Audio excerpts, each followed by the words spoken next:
చెరిగితే సన్న నూకలన్నీ ముందుకు వస్తే బియ్యం అనుకోపోతాయి.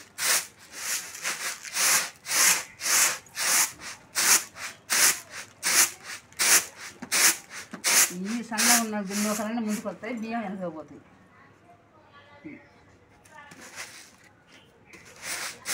ఇది కోటలు ఉంటుంది, మెరుగులన్నీ వెనకపోతాయి.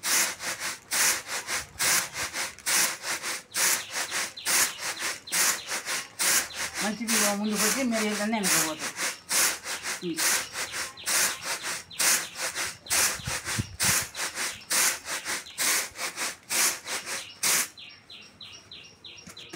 ఇది మలవటం ఉంటుంది.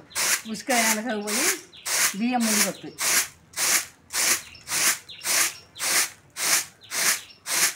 ఉసుక వెనకపోద్ది, బియ్యం ముందుకు వస్తుంది.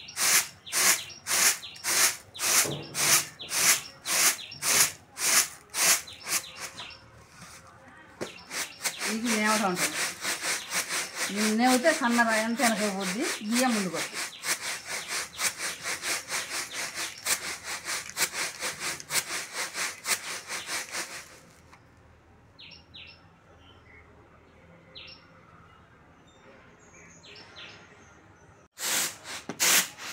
చాటను ఎన్ని రకాలైన వాడుకోవచ్చమ్మా.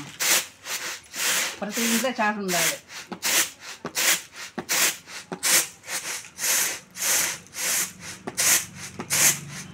సన్న ఉసుకంత వెనక పోయి బియ్యం పైకి వస్తాయి.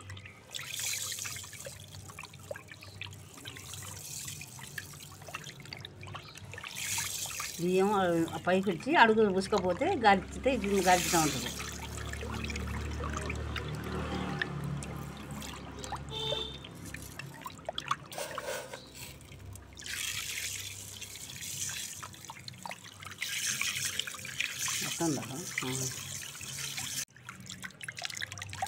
ఇట్లా కూడా కాల్చుకోవచ్చు బియ్యం. ఈ పిల్లలకి అర్థం కాక చెరుగుతూ ఉంటారు, కానీ ఇట్లా కాల్చుకున్నా విసుకొస్తుంది.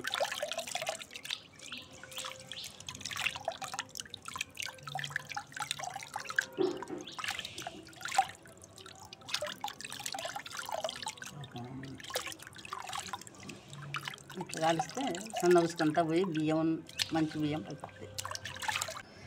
ఇప్పటి పిల్లలకు చెరగటాలు గాలియటాలు ఏం రావట్లేదు. ఈ చెరగటం ఒక్కటి కూడా రావట్లేదు. ఏరటం గింజలు ఎరటం వస్తుంది. ఇట్లా కాల్చుకుంటే ఉసుక లేకుండా ఉంటుంది బియ్యం. ఉసుక కాల్చుకోవచ్చు, ఇలా మళ్ళీ మలుచుకోవచ్చు, అన్ని పనులు చేసుకోవచ్చు బియ్యంగా.